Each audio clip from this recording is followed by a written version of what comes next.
Synchronicity, it's time for another installment of the Canadian Third Party Synchronicity Rating Authority.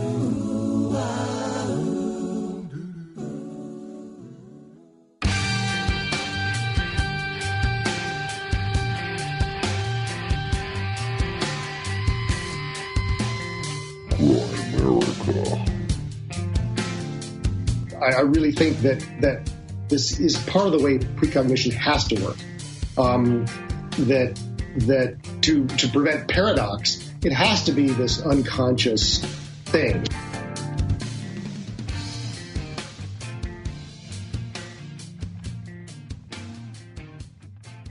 Okay, guys, welcome back to the Grimerica show.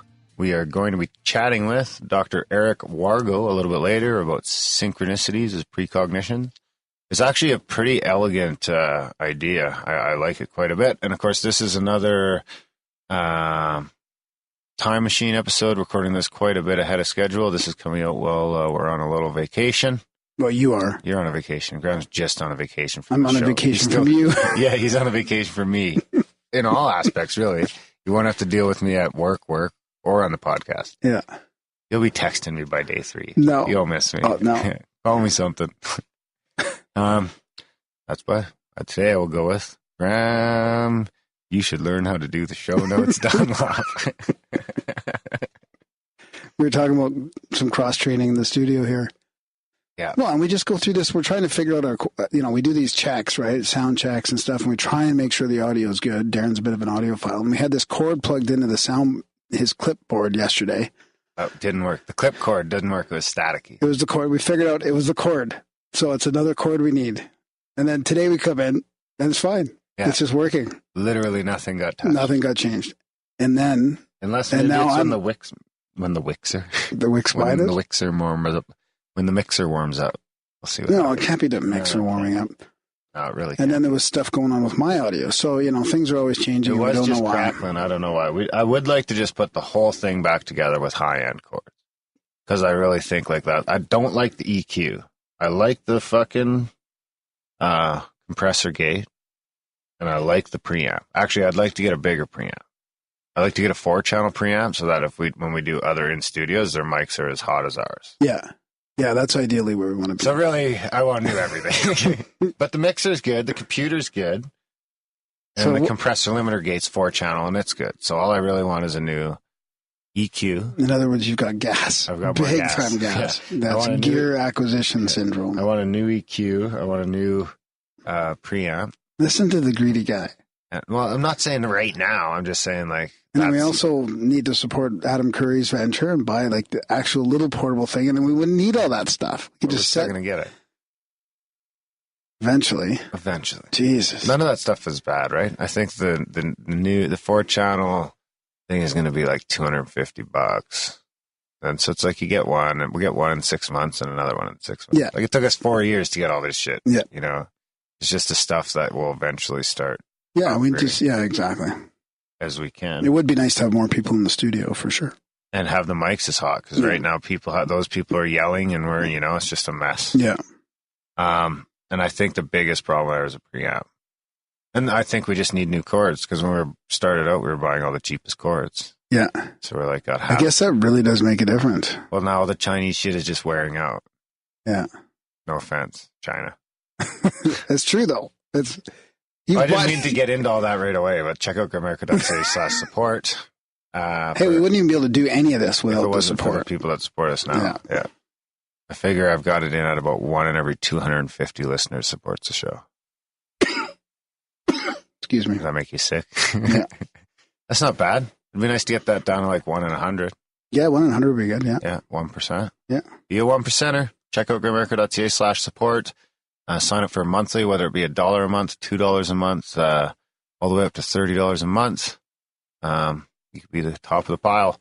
I did also want to mention there's been a few cancellations lately. I know that's a big possibility that people just get sick of us. Really? Yeah, but I do have cancellation of monthly subscriptions? Yeah, but other people also get new credit cards and stuff. Maybe they forget about the show. So if you have got a new credit card or anything like that, maybe double check your subscription from time to time. The last thing I'm going to do is email you if it happens. Really? You don't want to do that? No. How did you find out about these cancellations? Email. From PayPal? Or? I get an email from PayPal, yeah. What does it say? But according to what I've heard on No Agenda, that it happens quite a bit to them. Yeah. And those people are getting an email saying we canceled their shit. Yeah, so we haven't canceled anybody's stuff. We don't cancel anything ever. No. Yeah, that's good to know. So, yeah. Grimerica.ca/support, guys, if you can. Help me with my gas. Yeah. And just the normal expenses that aren't gas-related. Expenses, yeah. Well, our monthly expenses are a little over $200 a month at this point. How about Graham's credit card? Yeah, that doesn't even include internet, power, or anything like that. That's right. So what we do usually in the intro is we just ramble on a little bit, talk about, beg for your support, and then we have listener feedback and emails, and sometimes we do little segments. I got a good one for you today. I got a listener email with some geoengineering stuff in it. It's fantastic. Are you doing the Richard Gere breakdown too? Yes, I'm going to do the Acknowledged. You're all excited. The movie Acknowledged, and we'll do the little review of that. And we're interviewing Neil Kramer right after. Yeah, so that's just a good night altogether. Bingo bango. So what do you got first then? Let's do the geoengineering one, I guess. Graham is an all-in believer in chemtrails. It's been a long time. I had to play it. Can't do my favorite one, eh? I'll play it after. I'll play it out with that, okay? Okay. Do you know that this is people's all-time favorite jingle? Really? You know how disappointed they would be if I stopped playing? There's people in a couple different countries that have that as their ringtone. Really? Yeah. Wow. Now I've had a couple requests for... So actually, Felix, if you could give me an ISO of the blubbity blah, I've had a couple requests for that as a text tone. I don't even remember where that came from. Blubbity blah. Okay, so this is an email from CJ. And it says, "Hi, Graham, you may find this interesting." And he sends a link to a bill. This is I don't know, so this is a good one. And he also says, also found this video to lead to some interesting areas. And it was a YouTube video of this lady talking about why she thinks that chemtrails going on, and it's all about the barium. Barium has many functions. Barium? Yeah, like releasing electrons from atoms and all kinds of, other stuff. But anyways, the main thing about this is this bill. I'm trying to find it here in this old computer. So this is the state of Rhode Island, H6011, and it's relating to health and safety, the Geoengineering Act of 2017. Get this. This is pretty new. It's from March 24th, 2017. It was introduced. It was referred to the House Environment and Natural Resources. So they're adding a chapter to the general laws entitled Health and Safety. Chapter 23.8, the Geoengineering Act of 2017. The short title, this chapter shall be cited as Geoengineering Act of 2017. The intent, geoengineering is defined herein as the intentional manipulation of the environment involving nuclear, biological, chemical, electromagnetic, and or other physical agent activities that affect changes to the Earth's atmosphere and or surface. The Rhode Island General Assembly finds that geoengineering encompasses many technologies and methods involving hazardous activities that can harm human health and safety, the environment, and the economy, the state of Rhode Island. It is therefore the intention of Rhode Island to regulate all geoengineering activities as further set forth by the terms and provisions of this chapter. So the findings of fact, the scope of geoengineering, inclusive of solar radiation management and other technologies. Geoengineering activities are diverse and vary greatly in their characteristics and consequences. Geoengineering may involve ground-based and or atmospheric-based deployments, including, without limitation, the use of aircraft, rockets, UAVs, drones, and or large balloons. Solar radiation management, geoengineering activities requiring state licensing, including without limitation. Cloud cover production, that's Ariel Reese's Ariel? Aerial. Aerial releases of water vapor producing man-made cloud cover. Cloud whitening, that's sea salt or other particulates injected. Whoa. No cloud whitening around here, bud. To make the clouds more reflective, after which the salt or other particulates rain out over land areas and freshwater supplies. Salt flare rockets fired into clouds. These rockets trigger rain downpours containing salt. Space sunshades or sun shields. Huge parasol-like devices reducing the amount of direct sunlight reaching the Earth's surface. Solar shields or atmospheric sunscreens, reflective particulates such as sulfur dioxide and aluminum oxide released into the atmosphere block sunlight from reaching Earth's surface, after which such particulates rain down as pollution. Don't forget, this is an act in the government, the state of Rhode Island, trying to figure out how they're going to control the geoengineering that's already going on. Right? Thank you. Otherwise known as chemical trails. Dropped, sprayed. That was just after my rant. England, Scotland, Ireland, Northern Europe, and I have personally seen them not only in the United States but in Mexico. All right. Number 6. Birds are dying around the world. Reflective space mesh mirrors. That's wire mesh mirrors deployed in space, reducing the amount of direct sunlight over the Earth's surface. Planetary sunshades. These largest of SRM operations uses particulates to cover over time the whole Earth, stripping the ozone layer as much as 76% and reducing the amount of direct sunlight reaching the Earth's surface. Wouldn't you have to increase the ozone layer for that? I don't know. Stripping the ozone layer by as much as 76%. So, yeah, that's weird, eh? How would actually reduce the amount of sunlight after stripping the ozone? Yeah. I guess it's covering over time, so it's covering it, reducing the. I don't know. Yeah, don't speculate. I'm not a scientist. No, don't speculate. Artificial ionosphere, a sustained high-density plasma cloud is produced in the Earth's upper atmosphere. Large helium balloons, which release atmospheric contaminants, and rocket emissions, including water vapor, which is a greenhouse gas. Additional geoengineering activities requiring state licensing without limitation. Ocean fertilization by iron or lime seeding. Re-icing or cooling the Arctic or other areas through artificial means. Ocean cooling pipes. Weather modification involving the release of sea salt, silver iodide, barium, and or other particulates to enhance rain or snow in one area while reducing the availability of rain or snow in other areas. Genetically modified CO2-eating plastic trees. Glacier-reflecting blanket deployment. Land-based and ocean-based carbon sequestration. Carbon dioxide geosequestration and carbon capture or removal, which processes involve capturing what is considered waste carbon dioxide and depositing at storage sites.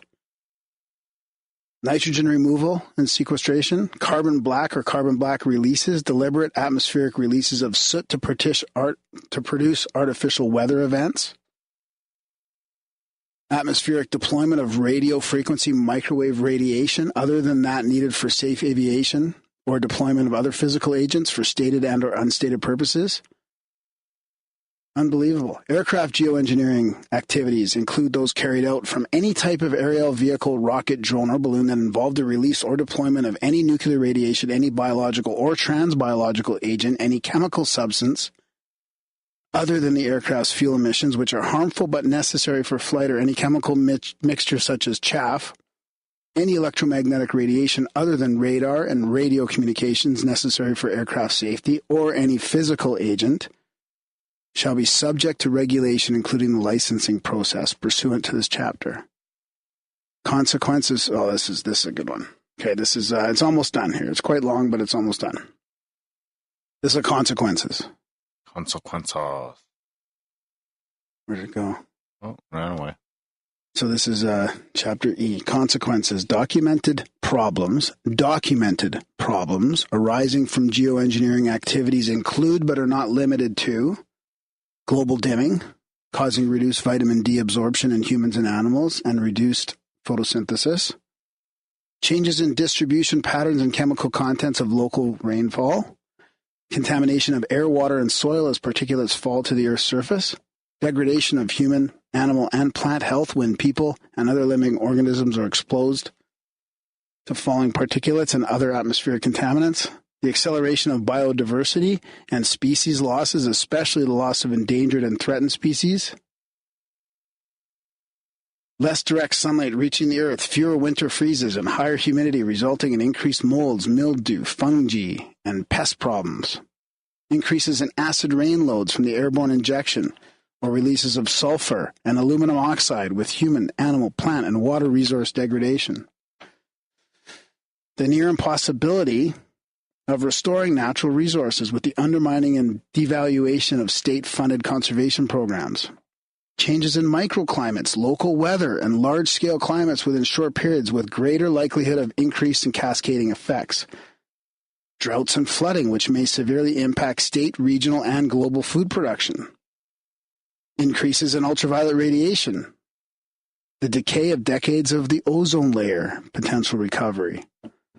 The burden that airborne reflective particulates must be repeatedly replenished since their atmospheric time is limited. Visibility impairment and clutter impeding aviation safety and increasing the likelihood of small and large particle collisions. And then finally, economic losses to various sectors of society and the state itself resulting from, without limitation, health damages and increased healthcare needs, contaminated soils and drinking water supplies, decline of fisheries, loss of pollinators such as bees, decreases in agricultural crop yields, dead and dying trees, loss of habitats, pollution cleanup costs, and decreases in solar power production from lack of direct sunlight reaching the Earth's surface. So that gives you a good idea. I won't read the rest of it. It's talking about definitions and all that. So where's this in the media? Where's this talking about how this affects global warming, right? Global dimming sounds worse. So they're out there propagating this fucking hoax about global warming. Like, I believe that now. I don't want to be too much of a believer, but I mean, we've talked to enough scientists on the other side, right? That, right? Yeah. That this period of climate change is actually chill. Bullshit. It's chill compared to the last 15,000 years. Climate changes. And this is what we're doing intentionally. Probably all over the planet. So Rhode Island is trying to grab a hold of this, right? And control it. Like, you got to license it. Isn't Rhode Island like 50 miles across? Exactly. So good job. They're just going to be going around their little state. There's going to be a clean spot above Rhode Island. No, it's just going to blow in. But I mean, that's probably happening all over the world. Probably. Right? Where is that taken into account? Maybe it's a chink in the armor. It needs to be taken into account. Okay. Ugh. You should go do a little Senate subcommittee hearing or something. I started out with the 1978 Senate report, right? And it got a little dry because it was old and it was talking about like the 20s and 30s and the 40s. And then I got into the patents were fascinating. There was a list of patents. Fascinating. I mean, this is all happening, right? It's just fascinating. And now this. Believer in chemtrails. Anyways, I don't know if I'm thankful for Rhode Island for addressing it or just like, does it piss me off more? I don't know how to feel. Anyways, it doesn't matter. Did you shut your ringer off now? Yeah. Okay. Thanks. Sorry about that. The audience thanks you. It's my sister. She should know. Should she? Yeah. You should know. Really. So what else you got? Ooh, don't you have, you want to do your rundown? What do I have for a jingle for that? Could be a Graham's rant? Could be, yeah. I don't know if I have that.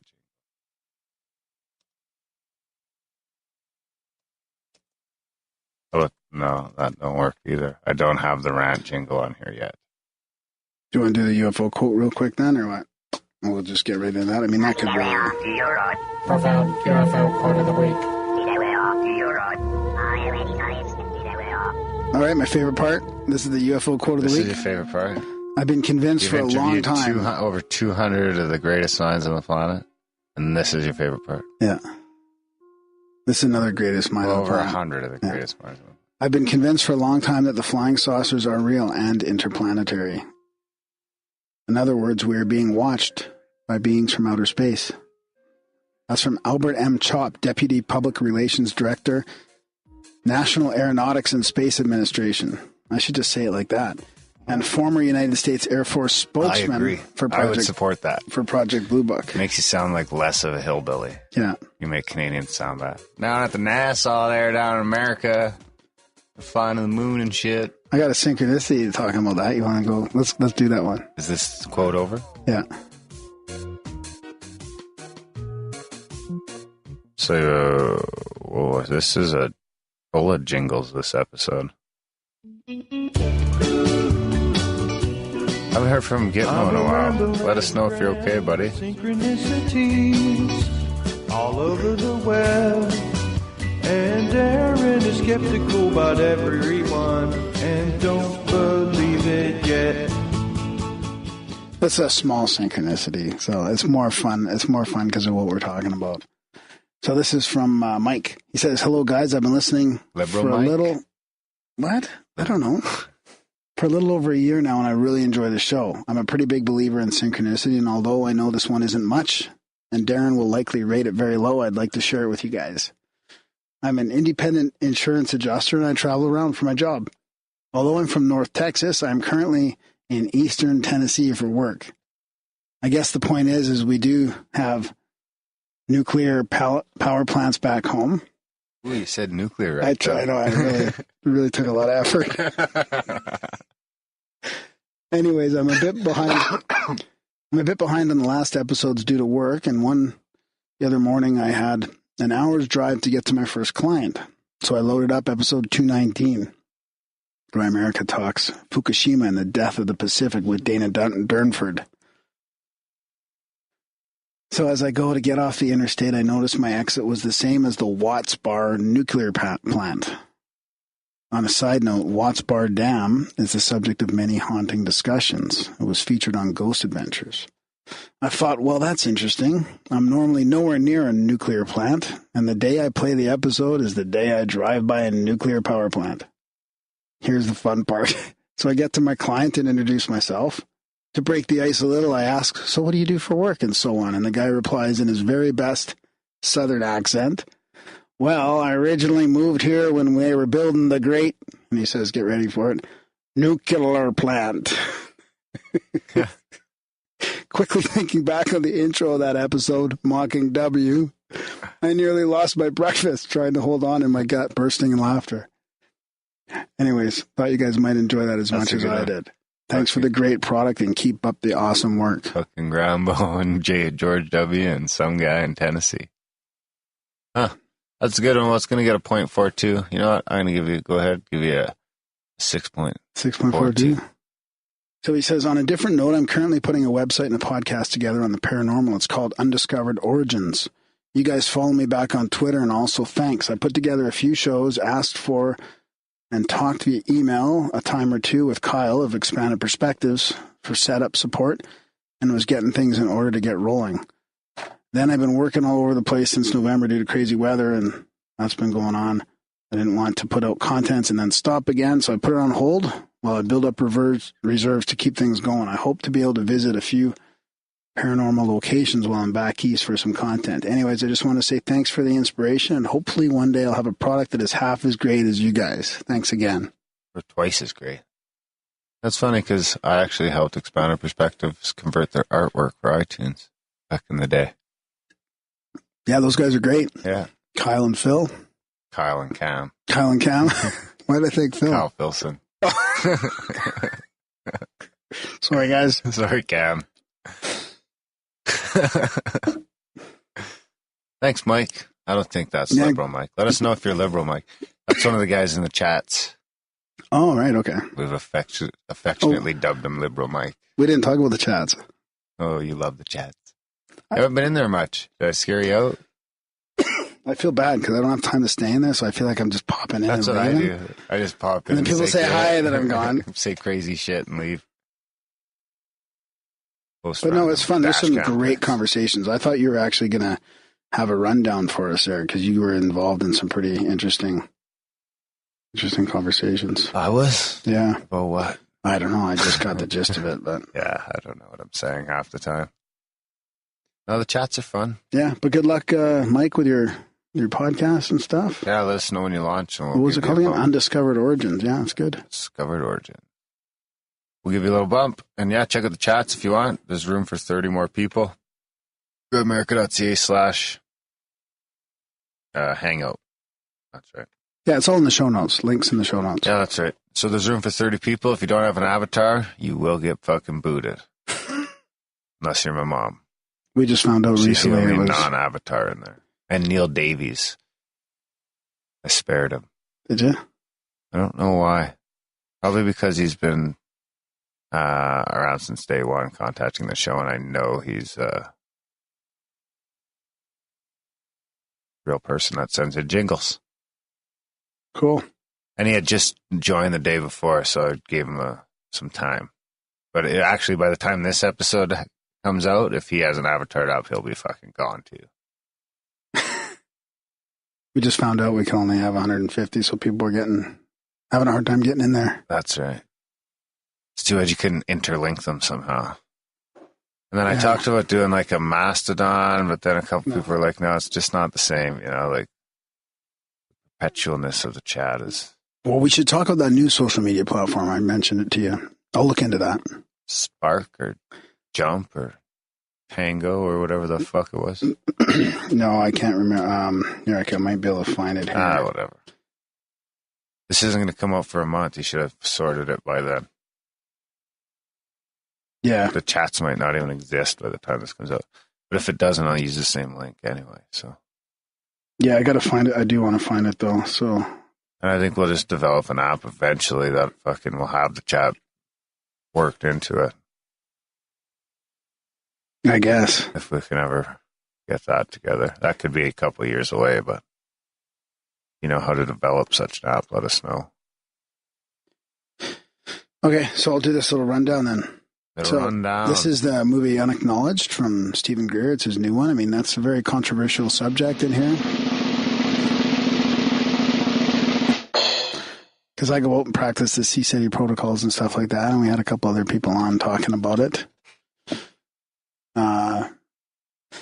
Darren's got, anyways, there's just some different opinions about the whole thing, but I gotta tell you, this movie, Darren, you should see it just as an overall view of what's going on. It doesn't get too crazy. Did you, what? No, you didn't. Yeah, I watched it last night. I fell asleep, actually. Come on. Yeah. I had a little trouble with the part where he started crying a couple of times. Oh, yeah. He was having trouble getting through that part, and it didn't seem to have an overarching, I was thinking about look at how great I am theme to it. I was thinking about you. Some of the the testimony and the quotes was good, but I mean the whole thing seems like I'm great, Greer, and I'm not getting enough. I'm the guy. Yeah, but he has put in a lot of effort to try and do this. Cry a couple of times. He did. That was not genuine crying. You don't think so? No. So. Didn't expect that, did you? Were you going to mention the crying? I think I have a note in here about it. Oh, maybe not. No. Yeah, I must have put one in here because I know. I jumped out right away. I was like, "What?" Greer seems humble. Like, what's he crying about? I got to rewind. I got to rewind that to see why he's crying, and he's crying over nothing. I've got 100 million a day on classified, and then I've got Michael Schratt, and then I got Greer gets all choked up. That's my notes on it. But he does seem humble for the most part. And he talks about the history of disclosure. Are you kidding? He seems humble. Did you see the shots? Well, with his childhood sighting? The cinematography of him just looking great? Come on. Well, maybe that was a different part of it. So anyways, he talks about the history of disclosure, which was interesting. That's right? In 2001, that was really good. The testimonies were good. And the history of CSETI going back to 1990. He's I joined himself from it. I joined CSETI in 94, and I heard about this thing happening, and he followed through. He went to it too. I don't know what it is. Grundy did a good job of reviewing it. Grundy's good shit. Check out Mysterious Universe. So Act 2 is about the rabbit hole and talks about the NRO secrecy and NSA, CIA, Roswell connection, all that kind of stuff. The Canadian memo that Grant Cameron always talks about, he talks about that. And then USAP's the unacknowledged special access programs, right? The black budget, they think, is 100 to 200 billion a year, 100 million a day on classified. 100 million a day? Yeah. Oh, on 100. Marilyn Monroe, right? Do you like that part? The picture. And there's a memo that, it's pretty damning. Yeah. She was going to blow the whistle. I can't get over the cry. Ruined the whole movie for me. And then they get into the media problem. Intel influence, the cash paid by the CIA, the Robertson panel, which was in 1952, basically saying the media's got to take care of this. And it's been pretty bad ever since. And then, the part... There's a lot of interesting quotes. Yes. And we were going back and forth into, the use of fossil fuels and pollution and all that stuff with a couple of our listeners, quotes right? that you haven't used. I was actually stunned that I haven't heard these quotes before. I was expecting that the quote part, I should have been like fucking all over it. And they're all these great quotes that you haven't decided for whatever reason not to use. That's why I like the movie, because it had a bunch of new stuff in it. It was pretty good, an overarching thing, but he really put it all together with a lot of new stuff as well. I feel like when we have a quote segment, a profound UFO quote segment, we should be the guy that, got the head of the game. Yeah. Yeah. He talks about Ben Rich quite a bit from Skunkworks, right? And he gets a little bit more in detail about that as well. And, we talk about fossil fuels here a lot, right? And this is kind of where... How much was it? What? Movie? I pre-ordered it. So I was really as soon as it came out, iTunes took it out of my account. $20? Or? Yeah. So patent confiscation. I'll never get back. He talked about the patent confiscation, right? All the false flags and how maybe, Project Bluebeam and the UFO one might be coming. And the French the documentary about making contact and the President Sarkozy. Like, there's some really good stuff in there. I didn't get that far. Yeah, you should finish it off for sure. I fell asleep. Yeah. The crying was outrageous. This is where the energy. He's right about this. This is where for $20 the pressure for new energy has to come out of this, right? People have to start getting upset that we're burning fossil fuels. Yeah, well, somebody's flying around in these craft. Alien. Not saying it's alien. No, people. The fucking breakaway civilization. People from the future. The last Could episode. Be. Yeah. No, that's next episode. Yeah, I know. Time doesn't matter here. Time doesn't matter in the igloo. What the fuck else you got? That's it, buddy. That's it? Yep. They already asked for money? Yep. Sign up for the newsletter. So we'll talk about all the other shit that you can do that doesn't cost you money. Grimerica.ca/news. Sign people up for the newsletter. Tell people about this show. Seriously, you guys are our only avenue for marketing. Yeah. So you gotta be tweeting it and Facebooking it, or find some place to share the show if you can, when you can. Tell us how you found it. Tell us how you found the show. Send feedback and emails, stories, synchronicities. Yeah, all the contacts on Grimerica.ca/contact. We got a bunch of great bloggers. If you want to blog, shoot me an email. Talk about the Red Pill Expo as well coming up. Oh no, right. I shouldn't, because this is coming out the day of the expo. You're at the expo. You're at the expo. If you're listening to this, you might see me there. Actually, I'm fucking driving back, right? I'll probably be back tomorrow. My vacation is over. Now I'm sad that my vacation hasn't even started yet. There you go. Son of a bitch. All right, guys. Enjoy the chat with Dr. Eric Wargo. Ladies and gentlemen,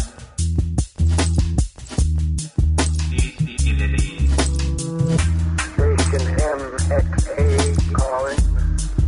Station MXA. Ladies and gentlemen,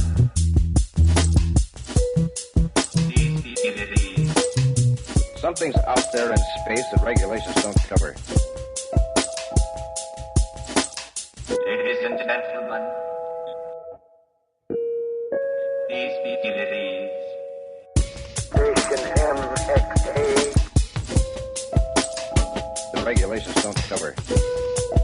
MXA calling.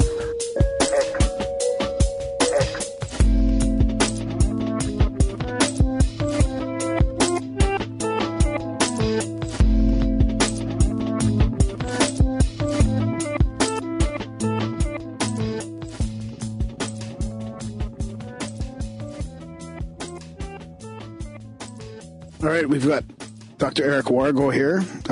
Let's just wait a second. Is that how you pronounce your name? Yeah, Wargo. I don't think I've said it aloud much. I just keep reading it.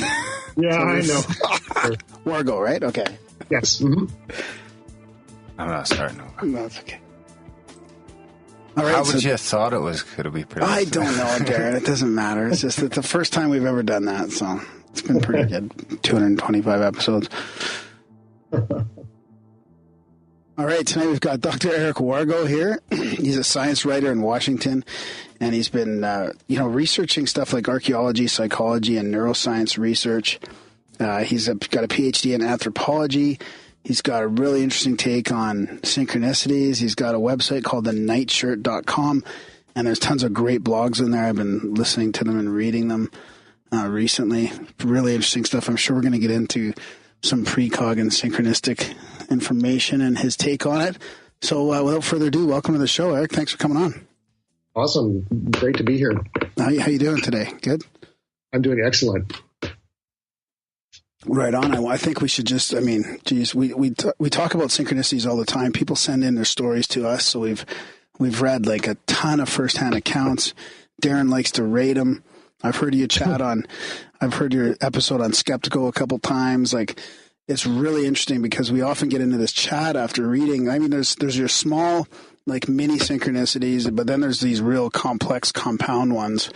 But a lot of times we get into this chat where it's a question of whether, like, could it be some sort of precog thing or could it be some manifestation? Like, when you talk about the law of attraction and how our thoughts manifest things, you wonder if it's what comes first, right? Is it are you precognizing that this event is going to happen, or that this is going to happen, or are you manifesting it?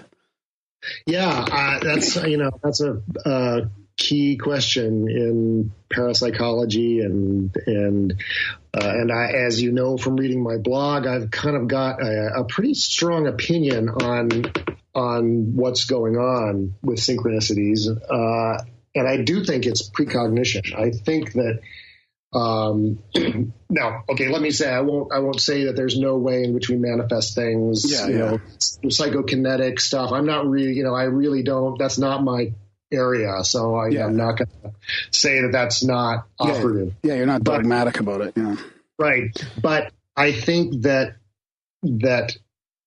precognition is, it's very well supported in parapsychology research. I mean, there's a lot of really robust support for the existence of precognition or presentiment, which is the sort of variant that Daryl Bem and Dean Radin, Julian Mossbridge, a few other people have been exploring, especially in the last decade, 2 decades, which is, sort of this unconscious response to, future events, usually very imminent events in our lives. Yeah.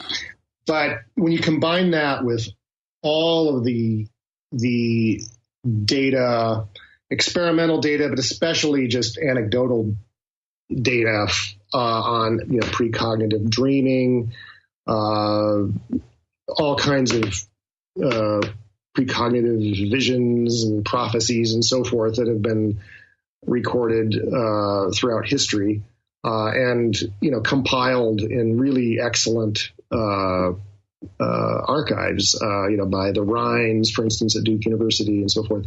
It's just, overwhelming evidence that we are responsive to our future. Right. Now where I have gone with this, a lot of parapsychologists say, yeah, that's fine. It's, one of 3 classic ESP modalities. You have precognition, but then you also have clairvoyance and telepathy. Okay. Mm-hmm. And then other people talk about synchronicities and, how there's, an acausal connecting principle, all that the Carl Jung idea. Well, what I've tried to do is kind of push the precognitive idea and see, well, can this really explain those other manifestations? And I'm definitely not the first person to push that idea. For instance, very great parapsychologist Ed May, really thinks that it's all precognition. It's all some sort of manifestation of precognition, because you can imagine that you say a remote viewer, is seeing a target distant in space, but you don't know that you have no way of confirming that until there's a feedback, until there's some future time point at which you learn, oh, that's what I was seeing. That's what I was looking at. And he's saying, well, what if you're just seeing that point of feedback? And I totally agree with that. And I think it becomes very interesting to kind of push the idea that precognition may be behind a lot of psychic phenomena, paranormal phenomena. And so that's kind of what I'm doing on my blog, I guess, is I'm trying to really push this precognitive model and see what it can explain. Mm-hmm. And I think it's a very simple explanation. I guess that's part of what I like about it, is that it's really a lot simpler, I think, than some of the other explanations that are bouncing around out there. And I'm kind of taking a sort of contrarian view, I think. I'm not, I wouldn't characterize myself as a materialist kind of bad guy. I mean, there's there's a lot of bashing of materialism these days, and I totally get where that's coming from. But I think it's really interesting to sort of take a very narrow view of precognition as this really personal, the brain's preview of its own future, and sort of the brain as this tunnel through your own timeline, and to see how far that gets you. And I think I really think it can explain a lot. Well, the interesting thing about that is it doesn't even really make it any less profound for these people. You hear people that say, if you follow these little synchronicities, it's often a sign that you're on the same path. And I mean, if you're talking about future reward, right path, then you're noticing that you're noticing these things is the same thing in reverse, I guess. Yeah, it doesn't really change the value. All it does, I love, the term synchronicity as just a term for when these events happen. It's great. Yeah, that was a synchronicity. We all know what we mean when we use that term. And so in that sense, it's great that Jung gave us this term that we can use. What I disagree with is his explanation, his explanatory model that, it's this principle in the universe, this acausal connecting principle. It has to do with archetypes. It sort of collapses. He literally says it collapses the time dimension. Well, I think that the moment you say that something's acausal, you've essentially taken it out of the realm of science, because science deals in causes, right? I mean, there's no science. Science is all about causal explanations of one kind or another. Now, at the time Jung was writing, the notion of retrocausation was not really on anybody's radar. I mean, even the quantum physicists at that point were not really talking about that. So he can be forgiven for not kind of really, really wrapping his head around this possibility of sort of causal, two-way causal arrows, causation coming from the past, but also causation sort of pushing from the future, and sort of the events as sort of a handshake agreement between past and future. And now there's really mind-blowing experiments being done just in the past 6-7 years. I mean, really recent stuff in physics that's showing that, this is a real thing. And simultaneously, there's really, amazing work being done in, the new field of quantum biology. It's really, it's looking very much like the brain's going to turn out to be this, you don't want to overuse the computer metaphor, but it's going to be this quantum computer type thing that may well be able to pass information back and forth through time. And at least that's, I think that's that's not an absurd proposition anymore. So here's a question. Now, if that's the case, then does that then mean that does that take free will out of the equation? I mean, right. That's the big sticking point for people. Absolutely. And I kind of would look at it as a possibility. Yeah. No, I have no trouble with jettisoning free will. And I know that sounds like, oh my God, what are you saying? But I would simply ask people to just try on this idea. I'm not saying you have to commit to jettisoning free will from your picture of the universe, but just, sit with it a while and meditate with it. And see if you don't ultimately find that maybe this whole notion of free will versus determinism and all that, maybe the whole question itself is a kind of MacGuffin that's not, I think that it's a kind of a hang-up. I think it's a hang-up for people, and I think it's a hang-up particularly for our culture because we're a very individualistic, free will culture. We very much prize, the notion that we determine our fate and so forth. But, it may, and just on a day-to-day level, I mean, there's no way you can't, whether there's free will or not, doesn't affect how you still have to get up in the morning. You still have to put on your pants and make your oatmeal. You can't just lay in bed because, it's all determined. So it really, in a way, it's just an idea. The idea of freedom versus the idea of determinism. These are all just ideas. Well, and even if you did stay in bed, there's no way of knowing that wasn't, predetermined. Right. I mean, it doesn't mean anything.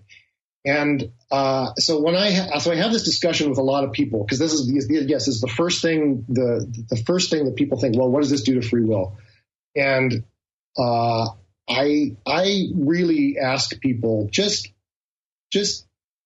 treat it as I come from sort of a Zen tradition, and I sort of for me it's become actually kind of a koan, a kind of Zen kind of riddle. You just kind of meditate on the idea of the universe as a glass block. That's the metaphor that Einstein's teacher Hermann Minkowski offered for space-time as this four-dimensional glass block, and everything in this glass block has a world line. Like every particle, every individual, is a line, extending through this glass block, and any moment is sort of a cross section of the four-dimensional, worm-like you that extends through the glass block.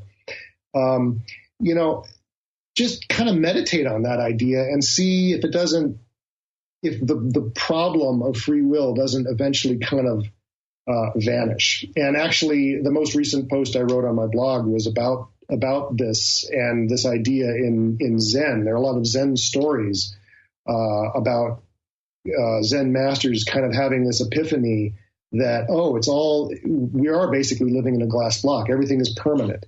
And the flux of things and free will, it's all an illusion. And that's not depressing. when you have this kind of epiphany in a sort of a Zen frame of mind, it's incredibly exciting and liberating. It's not like this horrible, depressing, nihilistic thing that you might imagine. So I have this discussion a lot with friends who are sort of, on the one hand, they have one foot, in the precognition, retrocausation water. They kind of want to, join me there, but then they're kind of hanging back because, what does it do to free will?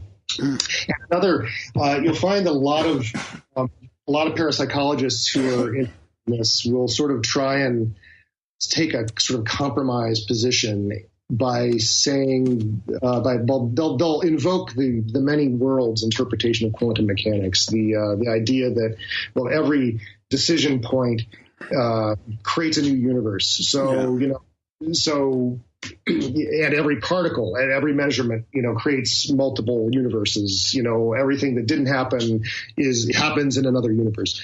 And I don't know. I just I'm not a quantum physicist, obviously, but I feel like this is a cop-out.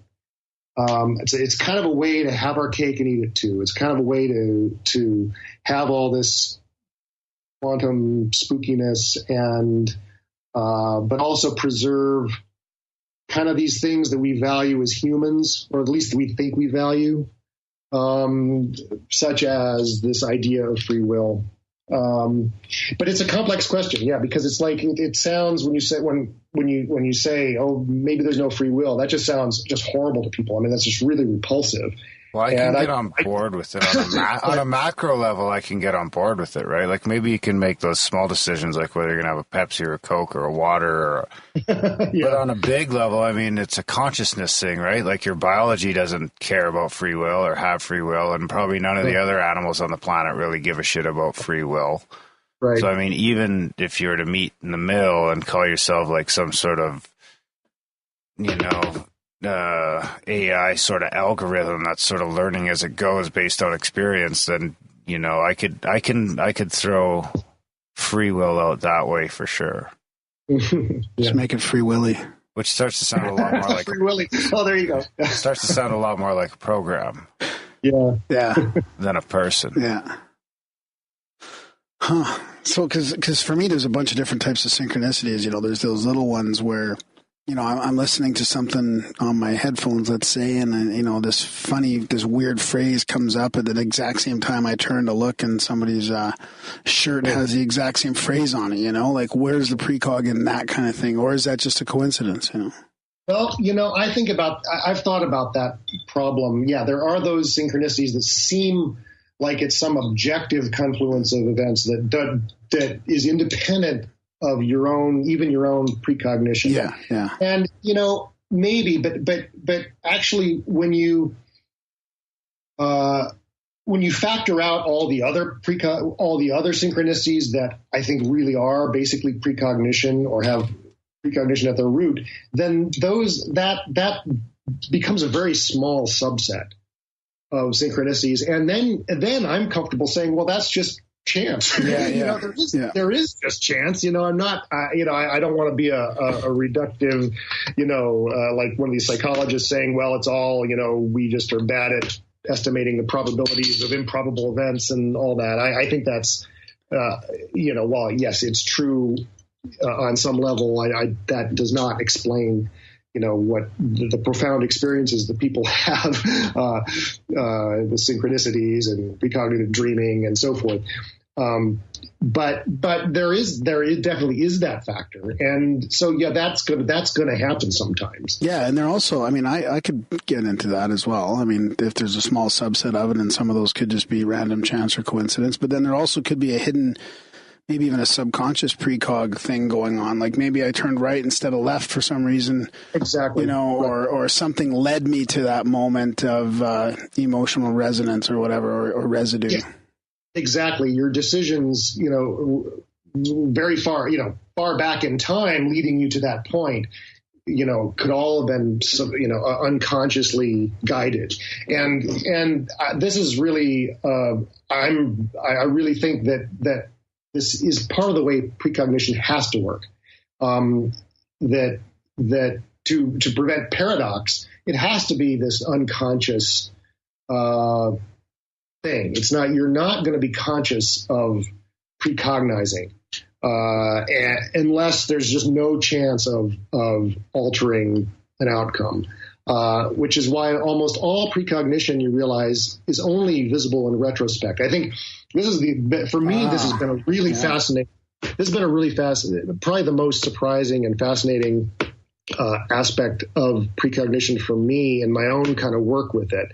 I've been, for the last few years, just very assiduously recording dreams and other, meditative visions and things like that, and hypnagogic states, and really correlating them with subsequent, it's like I've got, massive, piles of precognitive evidence. It's like I'm no longer in any kind of doubt about the existence of this. I mean, it matches everything that you see in the literature, but it's like, I think you embark on this path imagining that maybe, this is going to be developing a new superpower or something, and you imagine, I'm going to be able to use this to predict my future, and gonna, like, I don't have a lot of ambition to go to Las Vegas or anything like that. But the point is, but you imagine somehow you could use this to improve your outcomes. And I think you can, but it's not as simple as having a vision of something and using it to change your course of action. I mean, it's much more, you realize in hindsight how you were kind of unconsciously guided toward a reward. It's very much outside of it's very much outside of the whole domain of free will. So, if there is free will, it does not apply to the precognitive side of you. And it produces these synchronicities that are numerous, and I do, but here where I don't disagree with synchromystics and people in a kind of Jungian archetypal psychology vein, I don't disagree that synchronicity is kind of an indicator of something. It's you're tuned into something that's good. You're tuned in. The more synchronicities you have, the better. It's a kind of indicator of a kind of I don't know. I mean, it's an indicator. The more synchronicities, the more precognitive dreams you notice, the more, probably the better off you're going to be. Because you're just being intuitive. I think being intuition is the most basic, I think, expression of precognition. Yeah. I think intuition is entirely precognition. Well, I don't think it's drawing inferences based on memory and creating an action plan based on inference, the way a psychologist would explain it. I really do think it's precognition. Well, and to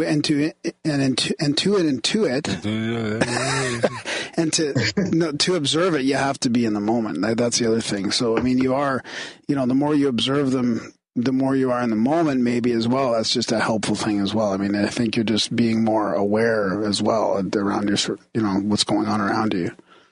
Yeah, absolutely. So let's get a little deeper into your sort of theory about it's more of a mechanistic theory about the neuroscience behind this as well, right? Like, so you're saying that instead of it being like a one consciousness or this field that we pick up, like that as our brain being a tuner, that we pick up what's going on from, let's say, the ether or whatever, that it's more of a neuro, I don't know what would you say, neurochemical or a neuroelectrical process going on in your brain, and you're picking up on a future emotion or a future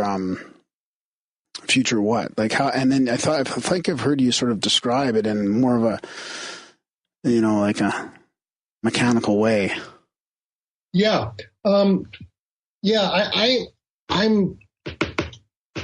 sort of taking like I said, sort of a contrarian position on this, because I mean, everyone nowadays is talking about non-local consciousness and, consciousness fields and sort of the idea of mind or consciousness is transcending the body and so forth. Yeah. And I don't know. I'm not that interested in consciousness. I feel like no one really knows what they mean by consciousness. It's got a million different meanings. It's basically a word for an insoluble problem. It's sort of this problem that's on the borderline of the discourses of science on the one hand, which deal in causes, physical causes, and the discourses of meaning on the other hand, the humanities, philosophy, spirituality, spirituality. And it's like where they overlap, they don't really mesh, and they don't match up, and they don't sync up in any way. And so you have this perpetual conflict at this overlap. And so we slap a label on it. We call it consciousness. And no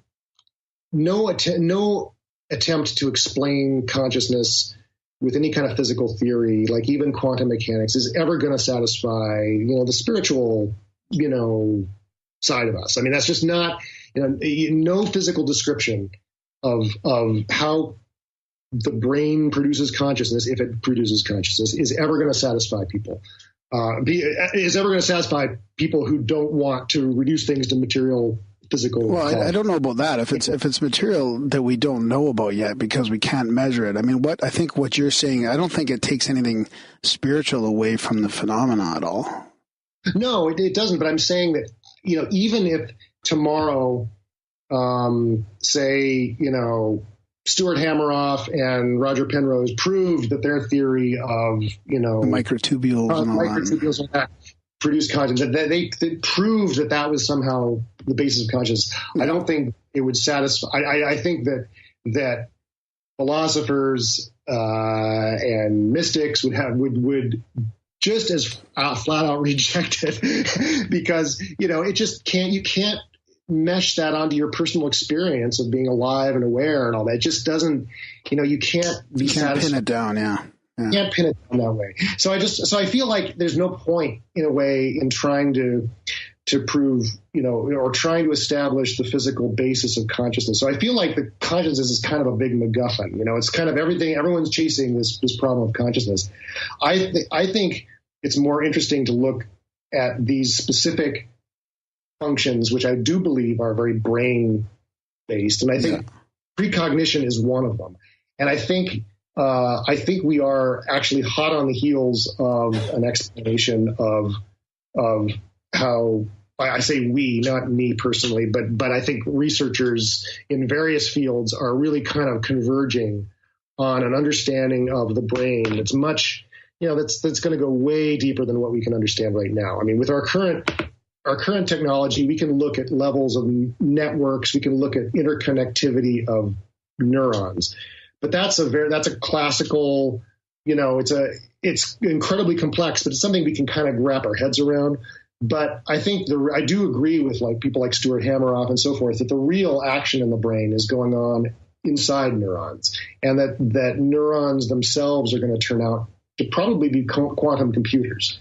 And so what you're going to have is a brain that's going to be characterized as, 86 billion quantum computers linked in a kind of massive internet.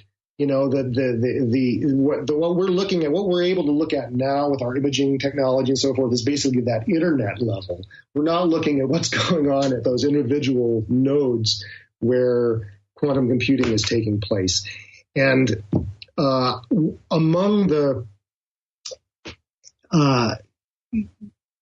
quantum computers are, obviously really amazing, fascinating things that I don't think anybody really understands yet. But one of the things that seems to characterize, a group of entangled particles in a quantum computer is you can manipulate information in ways that are spooky, that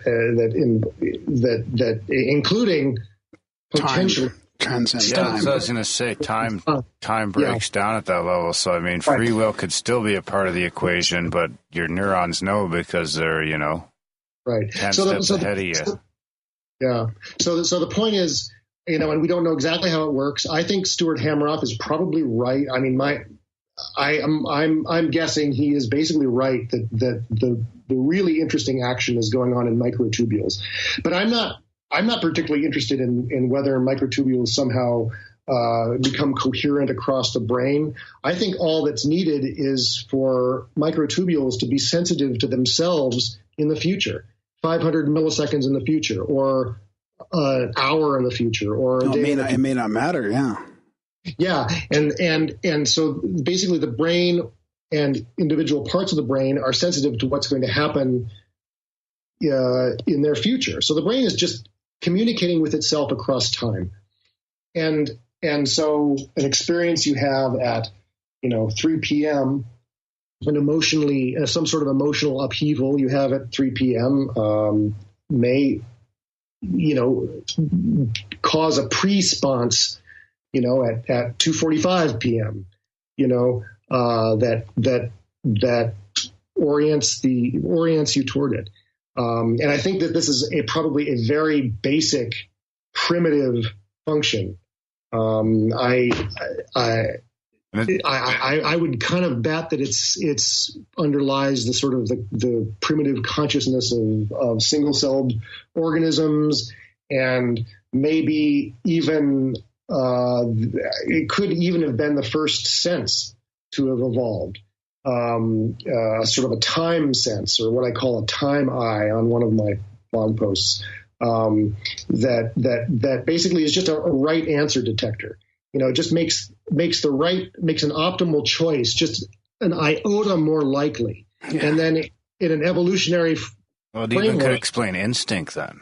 That would explain instinct, sure. And it would simply, I think, be that kind of added element that I think a lot of people are looking for to explain the arising of life in the universe, because somehow complex systems, thermodynamic universe, just maybe it's a failure of our imagination or my imagination at least, but I agree with a lot of smart people out there like Rupert Sheldrake and so forth. It just doesn't hang together. It can't quite explain, the arising of life and the way life is somehow able to orient toward the good, or toward its optimal, or toward optimal states.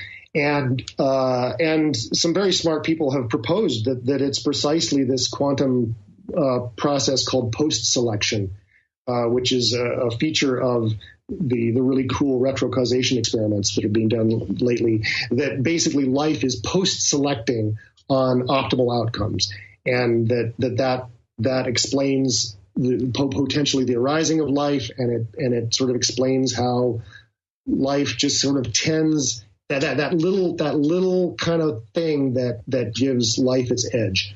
And that makes life kind of prevail. Life will find a way. I keep, that phrase from Jurassic Park, it kind of always goes through my head, but I really think it's kind of a very primitive, precognition at that level is kind of the wrong word, because we're not even talking about cognition, but we're talking about responsiveness to rewards in the future. And the most basic reward is, of course, survival.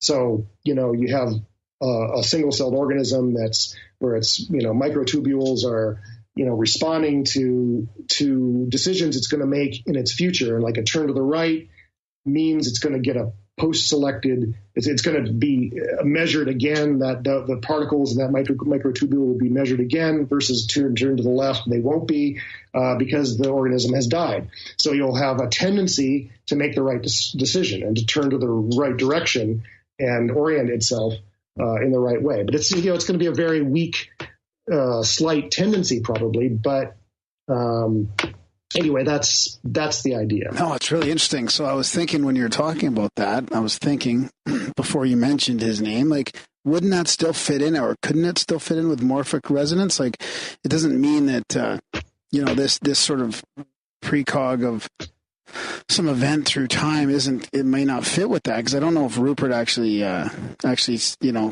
explain physically what's going on. I mean, maybe it's still compatible, but then as I'm thinking about that, I look down at the bookshelf and I look right at morphic resonance, which is in the middle of our shelf, and then you mentioned Rupert Sheldrake right after that. So that's my own little I have that precognition. You probably do.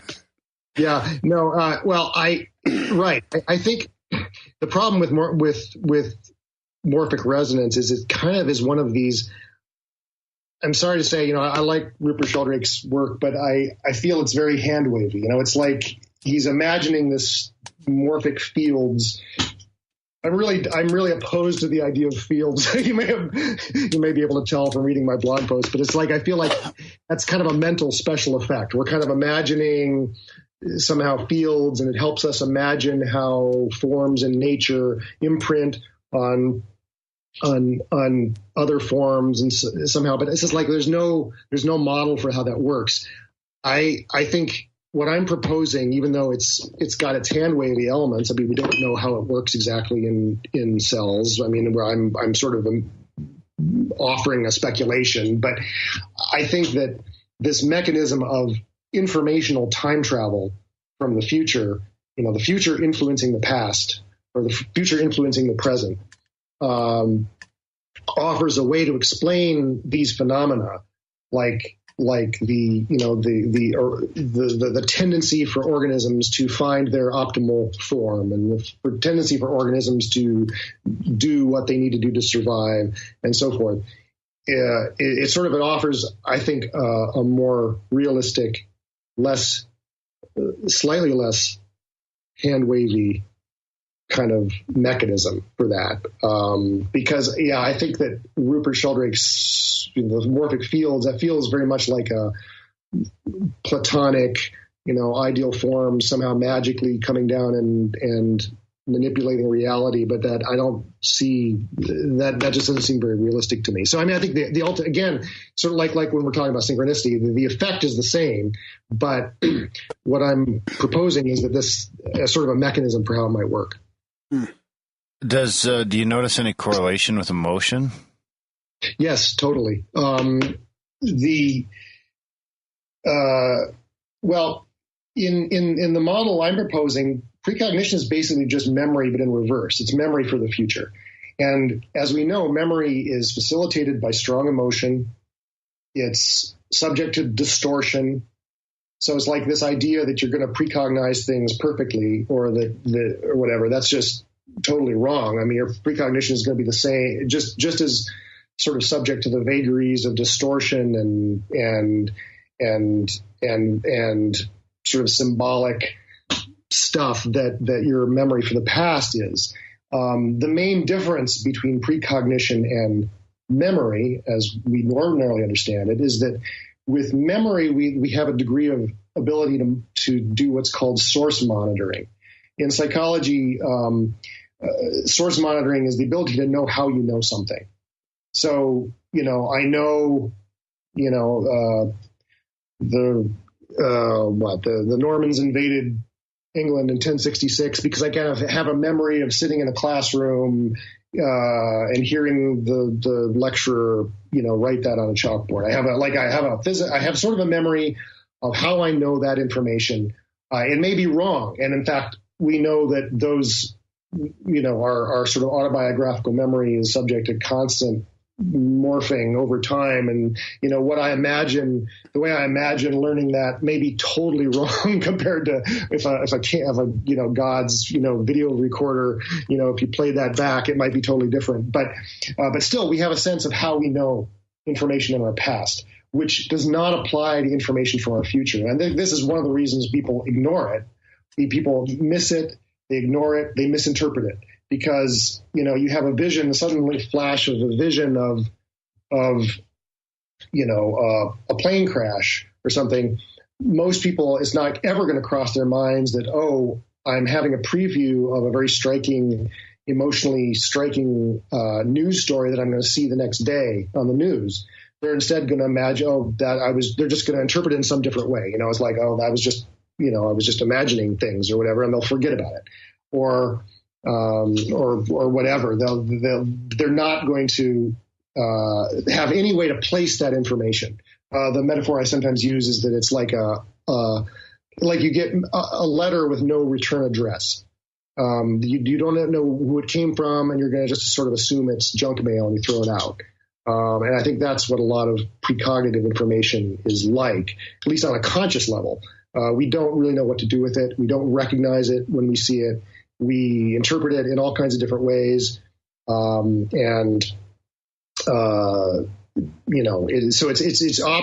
it's influencing us, if it does influence us, on an unconscious level, but not really consciously. That's interesting, because I've heard the same thing for ghosts. For a ghost to be around, there's got to be a certain level of emotion involved to leave sort of an imprint on the fabric or whatever. Well, I've got, I'm not. This is sort of the next sort of phase in my work. I'm sort of starting to turn my attention. I'm trying to finish a book right now that kind of sort of summarizes the work I've been doing over the last few years on my blog. But I'm kind of, in my last few posts, I've kind of started looking at these other paranormal phenomena to see how much this model can apply to those too, including things like hauntings, also things like past life stuff, reincarnation. And I think that there's a lot of potential for this idea of memory for our future learning experiences as being a real operative, potentially interesting explanation for some, not all maybe, but some things like hauntings.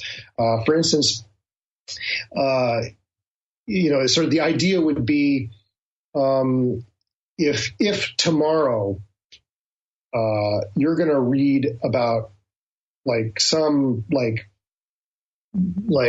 tragic death that occurred at a spot that you're standing, like say you're walking down a dark alley in a strange city or whatever, and and the next day somehow you're going to encounter a story about a tragedy that occurred right in that spot. You might be, particularly if you're kind of liable to if you're very imaginative, if you're the kind of person who's liable to have a sort of hallucination, you might have a precognitive hallucination of that story that you're going to read the next day, and you're going to interpret it as a ghost.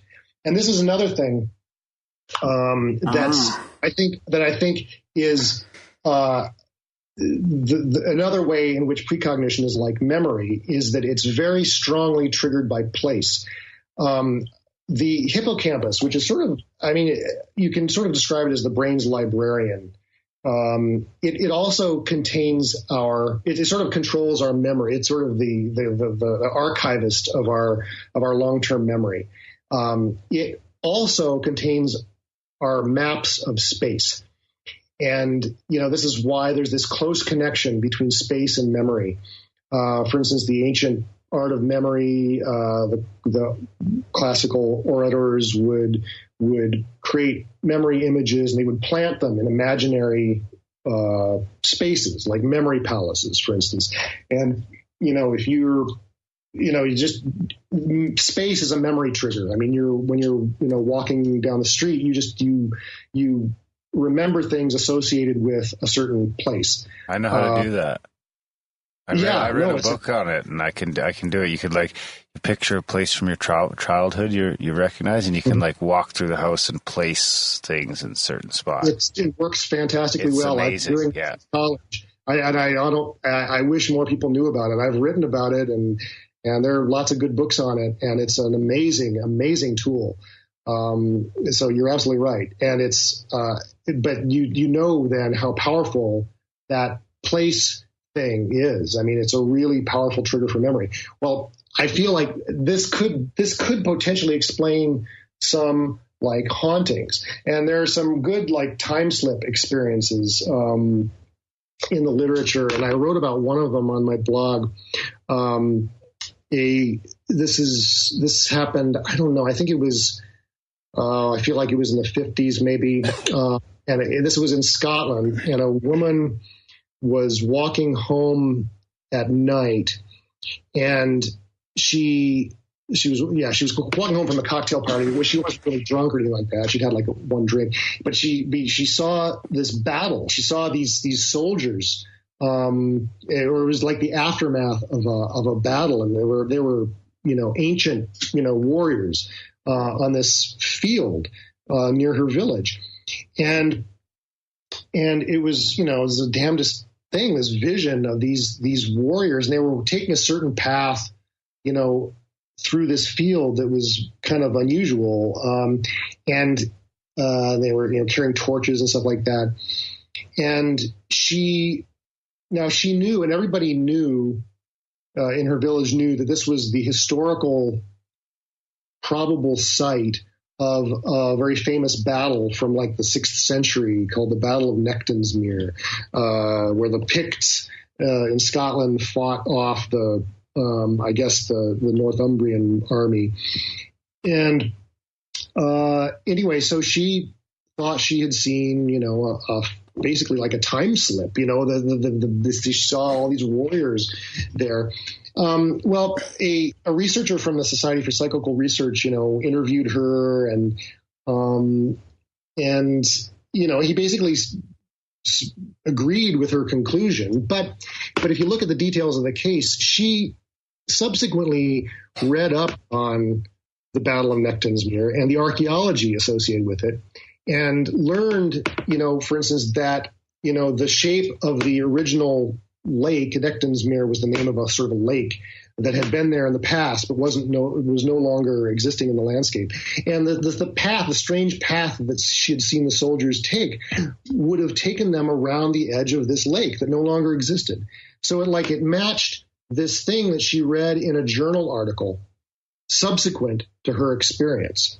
Now here's the crucial detail. Subsequently to that, archaeologists figured out that, this village was not the site of the Battle of Nectan's Mere. It took place in this other place, miles away. So she couldn't have actually seen the Battle of Nectan's Mere. She was, I suggest, I can't prove this obviously, but I would suggest she was having a kind of premonition or a precognition, precognitive hallucination, perhaps facilitated by having a few drinks or whatever, of this journal article about the Battle of Nectan's Mere. Wow. So, and this idea that we are potentially precognizing reading experiences in our future. Actually, the idea really comes from the pioneer of precognitive dream research in the 1920s, J.W. Dunn. He wrote this. He was an aeronautical engineer, a fly fisherman, soldier in the Boer War, and he noticed as a young man, he started having dreams that corresponded to things happening subsequent in his life. And he was a very rationalistic, kind of skeptical, kind of science-minded guy. And so he didn't accept the sort of existing explanations that were flying around at the time, like telepathy and the sort of the theosophical ideas like astral travel and stuff like that. He didn't accept this. And so he started keeping records of his dreams and correlating them to subsequent events. And he discovered that, he would have dreams about events in the news, for instance, but he, in some cases, was able to determine that he wasn't precognizing the actual event out in space-time. He was precognizing the news story. Whenever there was a discrepancy of some kind between the news story or the way he found out about a piece of information and the actual event, it was like a tracer that enabled him to determine that his precognition was of the learning experience of reading about this event, not the event itself. Like the most famous example was a dream he had about a volcano eruption. And specifically, in the second part of his dream, he was trying to alert the authorities. It was on a French island somehow, and he was trying to alert the authorities that 4,000 people were about to die in this volcano eruption, and the number 4,000 kept coming up. Well, a few days later, he gets the newspaper and reads the story about the explosion of Mont Pelée on the island of Martinique, and killed 40,000 people. It's ultimately it turned out that the actual death toll was like 30,000 or 36,000 like that. So it didn't have anything to do with 4 or 40 or anything like that. So he knew that what he was precognizing was the newspaper article. He wasn't precognizing the actual event. And I've found this again and again, going back through the literature of precognition, that people precognize reading experiences all the time. And I think this is a really sort of, it's something that people haven't really, they've noted, they've credited Dunn with this observation, but no one's really pushed it to sort of see if it can explain other phenomena. So that was a long way of answering your question about hauntings and ghosts. No, but you've got some great examples of sci-fi writers and stuff too, which I don't know if there's something to do with the type of information that's there and all that, but I mean, it's really new stuff that I've never heard about, that, stuff that people are writing about, and then it happens later on. Yeah. Right. Phil Dick obviously is the famous example of a precognitive writer, and only because it's become almost a game for his biographers to kind of find new examples of precognition in his writing. I mean, so many people have written about that, and it's great. I mean, it's like Anthony Peake has a wonderful book called The Life of Philip K. Dick. He compiles 1 million examples of amazing precognitive experiences and examples where his works are precognizing, subsequent things that Phil Dick was reading. But Phil Dick himself was observing this. If you read his Exegesis, which is his massive journal that he wrote during the 70s and up until his death, sort of all trying to come to grips with the mystical experience he had in 1974.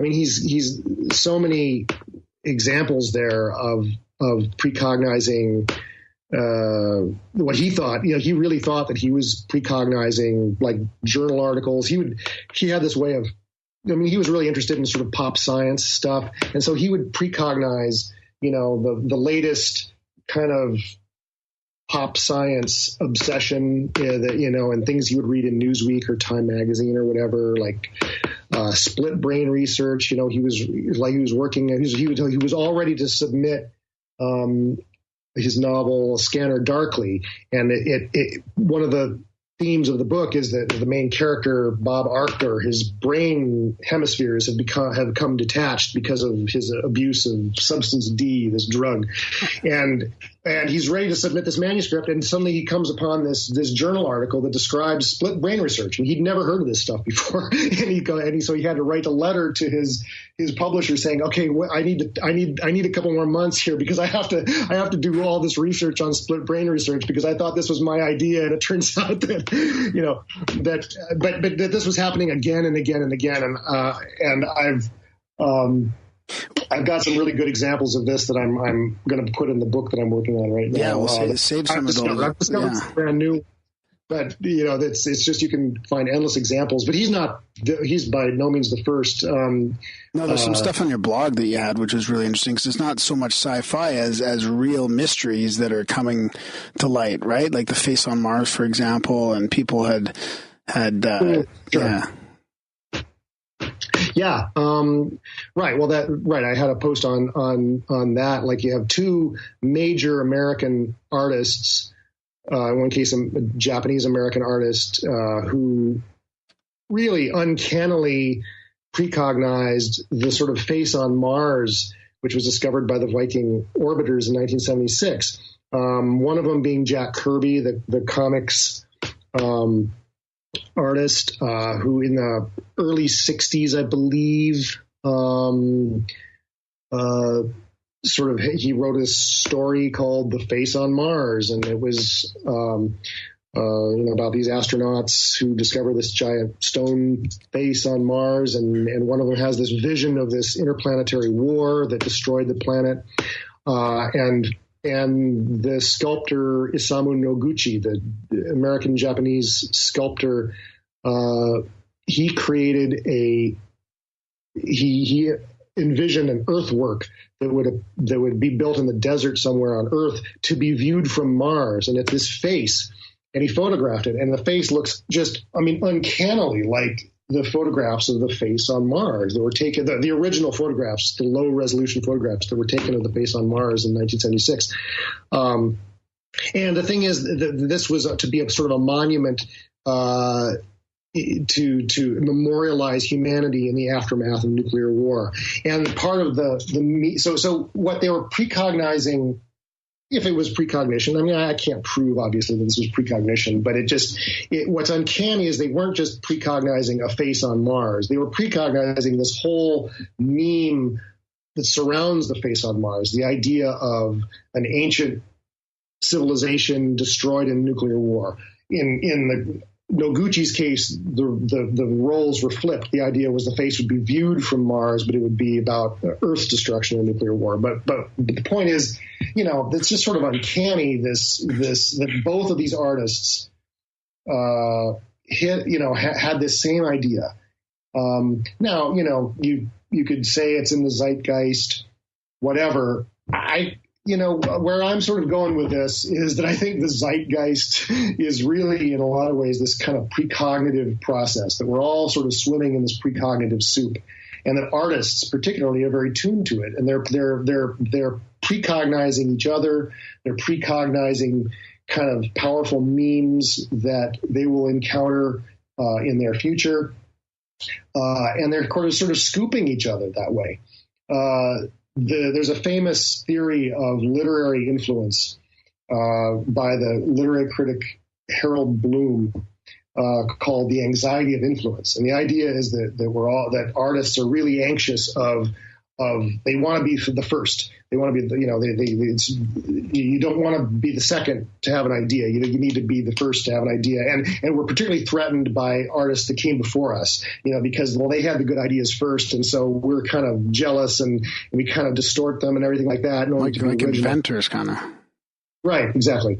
And I'm kind of proposing that there's this opposite, there's this other literally precognitive thing going on where artists are like literally trying to scoop each other precognitively, and so ideas in a sense come from the future. Like artists precognize their own books that they will write.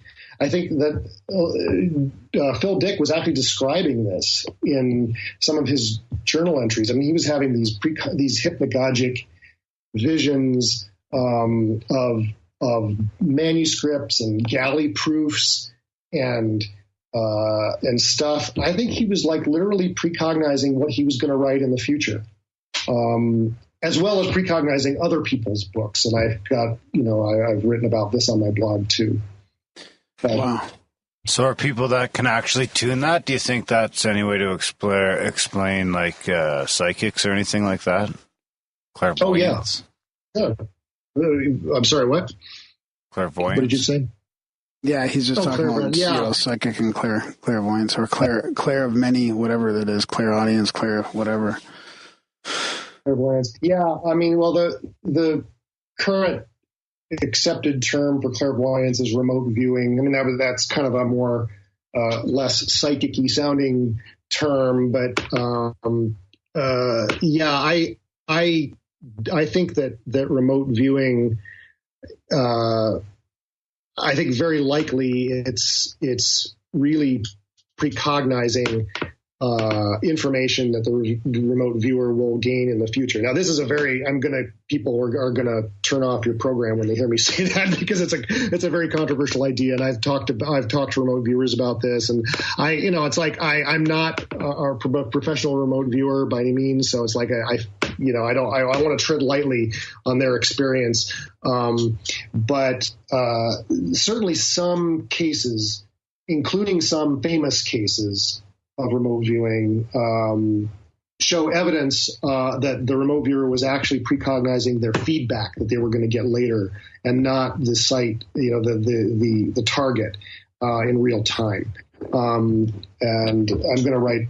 I've written a little bit about this, but it's a controversial idea, and I know some remote viewers will like totally balk at that, and I don't blame them, because if you've spent your life doing this and you have a certain experience of what you're doing, it's like I can't tell them that's not right, and I certainly haven't. I'm not an expert at the entire literature on remote viewing, but there are cases that fit this precognitive model. And Ed May, who was head of the Stargate program, he was head of the SRI the Stargate program during the sort of 80s and early 90s, the last decade, he basically made the same argument that remote viewing is basically precognition.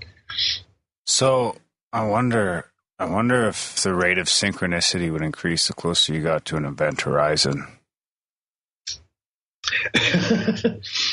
You mean of a black hole event horizon? Yeah, that's right. I don't know.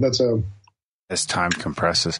I'm going to take a second here and jump into, we had a couple listener questions sent in from a friend of the show, James Cruz. Oh, cool.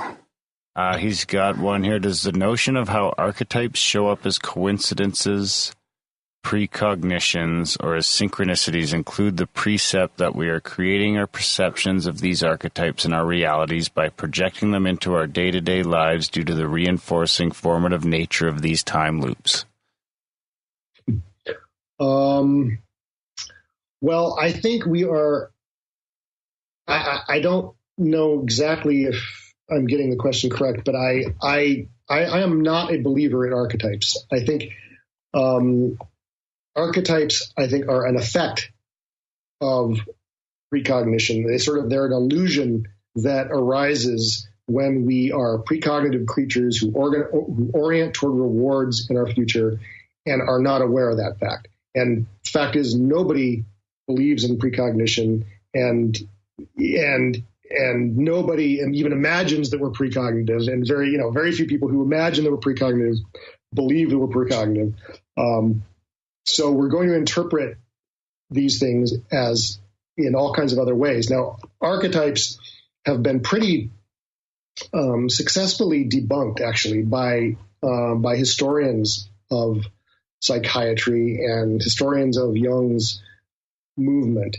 This is a very interesting story, and it's actually only something I've really delved into in the last year or so, but it's really, really interesting that at the time Jung was working, the first few decades of the last century, the European culture, we don't realize this in America, but European culture, particularly the German-speaking culture, was saturated with like ancient mythology, Eastern religion, Egyptian religion. I mean, this was fascinating to people. Everyone was delving into the pagan roots of European culture and Germanic culture, and Egypt was on. Everybody was just gaga about ancient mythology. So it wasn't just Jung. And at this time, the Theosophical Publishing House actually was publishing all this stuff. And guess who was the audience for these books? Well, it was precisely the people Jung was seeing in his clinic, and Jung himself. And some of the smoking gun evidence that Jung always cited for the collective unconscious turns out to be stuff that he had read that was on his bookshelf, and stuff that his patients were reading. And you can kind of tell when someone, when a great thinker is sort of defensive of their core idea, when they're always making these assurances that, well, the obvious counter argument, can't really be true. Well, he was doing this constantly in all of his case studies. He promises that this patient didn't know the symbolic meaning of X, Y, and Z, whatever ancient mythological motif showed up in their dream. This patient couldn't possibly know that archetype or that myth. But in fact, these patients were reading this stuff. He was reading this stuff. So historians have really kind of been able to show that this is the whole idea of a collective unconscious and archetypes is this. It's really basically this projection of basically Jung's bookshelf onto the cosmos, and a lot of it, they were producing this stuff in there. It's a truism in any kind of therapy that the patient will produce magically they'll produce dreams and fantasies and blah, blah, blah that match the theoretical orientation of the doctor. So, for instance, Freud's patients all magically produced these Oedipus fantasies and all this stuff about infantile sexuality and seduction and phallic symbols and all that stuff that you associate with Freudian psychoanalysis. Well, Jung's patients were likewise producing ancient myths, just like obediently. They would come into the office, they would produce some dream that was about, that had, some ancient Egyptian, symbolism, and Jung would go, aha, and he, yes, this proves, the collective unconscious. But it's the therapy clinic is a sort of, it's an echo chamber, and it's very easy for particularly for brilliant, ambitious thinkers like Jung, to be self-deceived about the material that's emerging, and if it seems to confirm their pet theory, they'll run with it. And it's been a very inspiring theory for a lot of people, and people love the idea of a collective unconscious and archetypes and all that.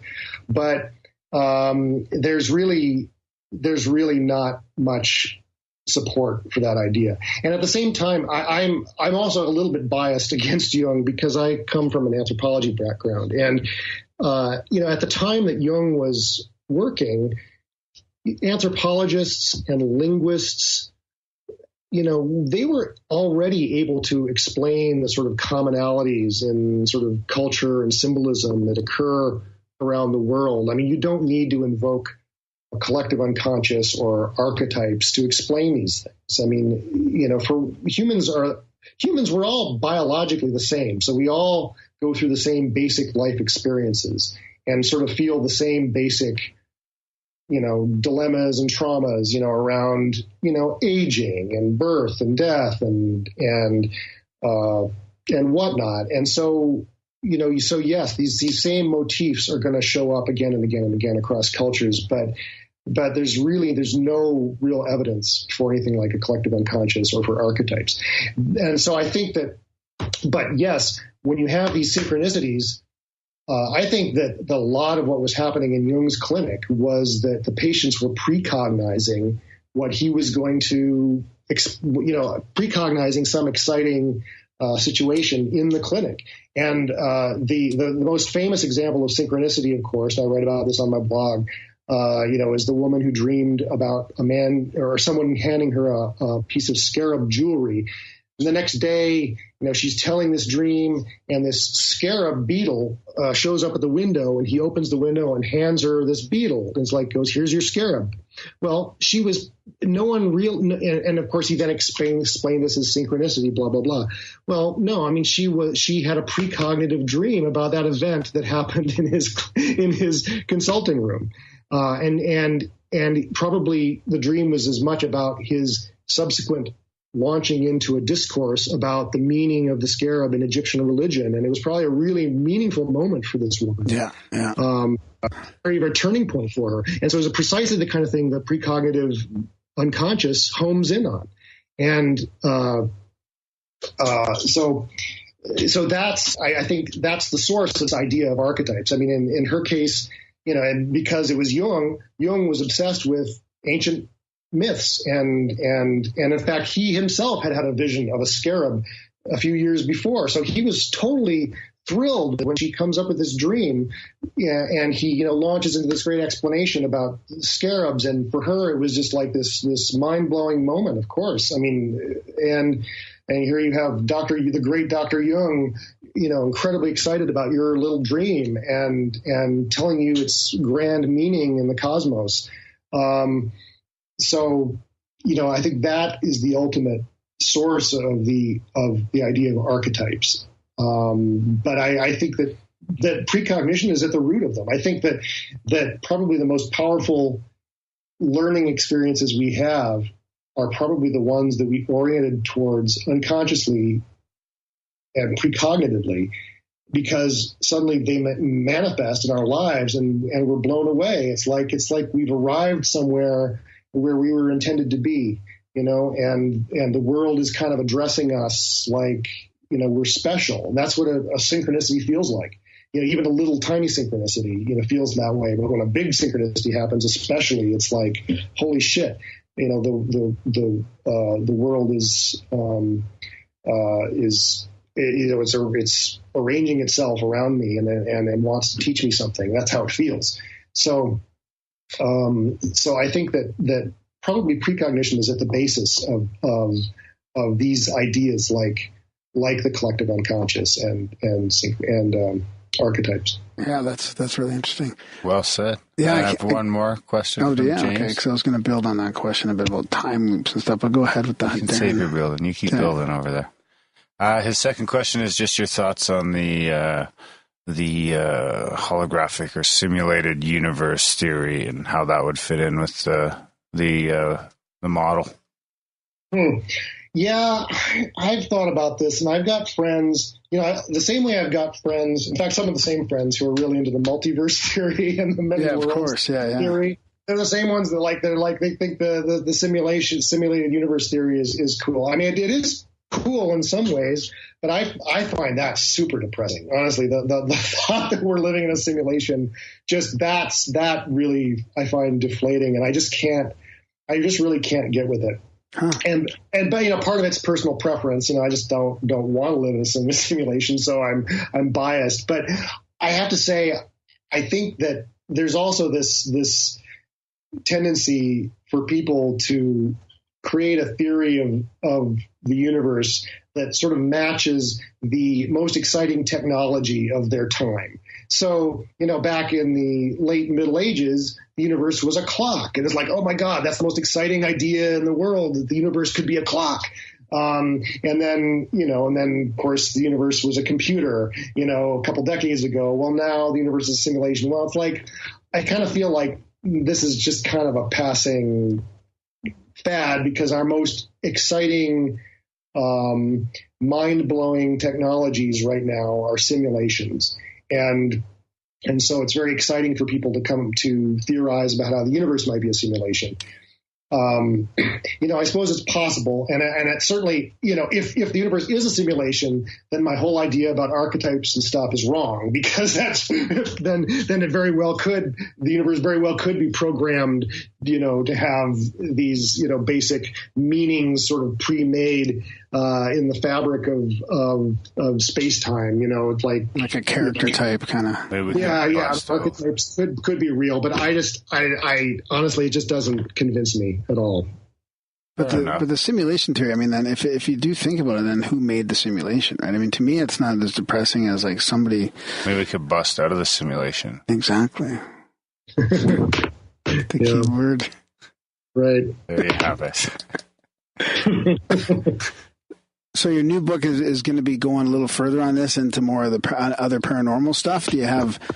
I mean, there's a ton of questions around that. Well, the book I'm trying to finish up right now is basically kind of a version of the blog up till now, but with more footnotes. A lot more data, a lot more kind of supporting. It's like because it's a blog, it's easy to kind of gloss the evidence. I give a lot more evidence, and I go a lot into depth on a lot of case studies. In fact, I go into great depth on some pretty interesting occurrences in Freud's clinic and Jung's clinic. Wow. There's some pretty cool stuff that I'm trying to put in there. It's just I have no time, because I have a 14-month-old and I have a day job that so it's like I'm trying to eke out a few hours every weekend to work on it. It's a long process. So we'll see when it gets done. But that's the idea. But I am starting to delve into other paranormal phenomena. I started out actually my original.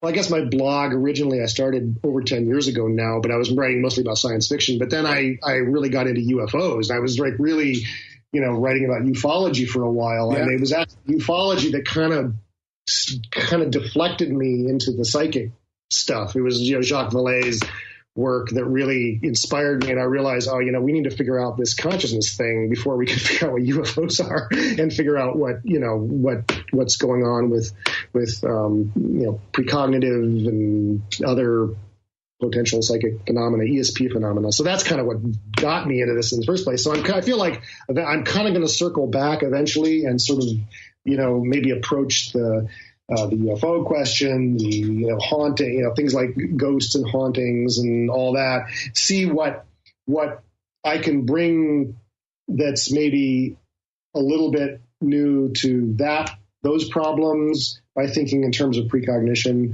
I don't know. That's kind of where I see myself kind of going, but we'll see. Yeah, well, it'd be interesting to circle back around to the UFOs. I saw a bunch of people commenting on your website about the ETH, like the extraterrestrial hypothesis. Mm-hmm. Yeah, I think like most people who get into this stuff, that's your first stop, right? I mean, it's like, well, oh, wow, this means aliens. And so, yeah, I know I have some old posts on the blog where I'm arguing for the ETH, and it's like, well, like, and then like later, I was like, okay, maybe I spoke a little too soon. Yeah. So yeah, I'm not committed to that at all. Although I think people have been too. I do think people have too readily sort of thrown out that idea, and I feel like it should be kept on the table. Some version of it, it's like certainly, aliens are not flying here in their spaceships. I mean, that's ridiculous. But alien drones, self-replicating alien drones originating in some ancient, civilization that made itself be long dead. That's a perfectly reasonable idea, and I think there's no reason not to keep that idea on the table. I think you could keep the ET coming from spacecraft on the table too. Who knows? We're finding all kinds of planets out there. You never know. It might not be that harder than you think to travel faster than light. So, I'm not all for that hypothesis either, but I like to keep them all on the table. Really, it's a pretty complex subject. Sure. No, you're absolutely right. And if you need a test subject for your ESP stuff, you can use Graham. You can shock him. You can shock him and shit if you need to. Yeah, that's what I want. That's what I'm looking for. I'm looking for a test subject to come to my lab, and I'll keep you in a box, and yeah, it's going to be uncomfortable for you. Measure my precog response to electrical shocks. Sensory deprivation and stuff, but yeah, and then some electric shocks when you don't precognize accurately. But by the end of it, I guarantee you're going to be really a Superman. The synchronicity master, eh? No problem. Where do I sign?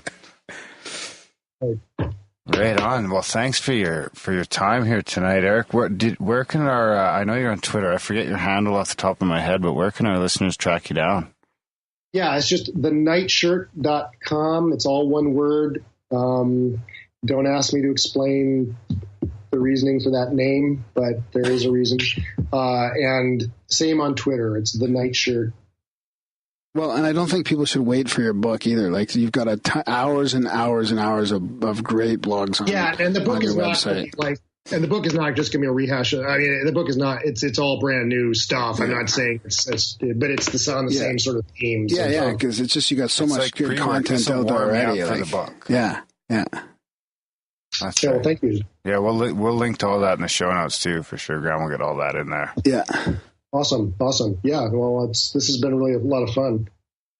Right on. Yeah. Well, keep in touch, and when you do get the book out, if you do or whatever, I'll come back on and we'll continue. Absolutely, that'd be fun. All right. We'll shock Graham. Okay. All right. Yeah. I'm looking forward to that, especially. Okay. Thanks, Eric. Okay. Take care. Okay. Bye. Bye. And that was a chat with Dr. Eric Wargo. That was fun. That was a fun one. I'd like to think that our audience is open-minded enough to just to try and like what he said, meditate on that. Meditate on that. Our audience, we got the best audience. I have no problem with this. I have a hard time with thinking that there's no collective unconscious or no ether and all that in there. And why? Hard as you can right in the nose. Break your nose. See if free will lets you. Yeah. Well, I didn't. Free will it. Free will it. Free will yourself in the nose. Yeah, I like that. I like the idea.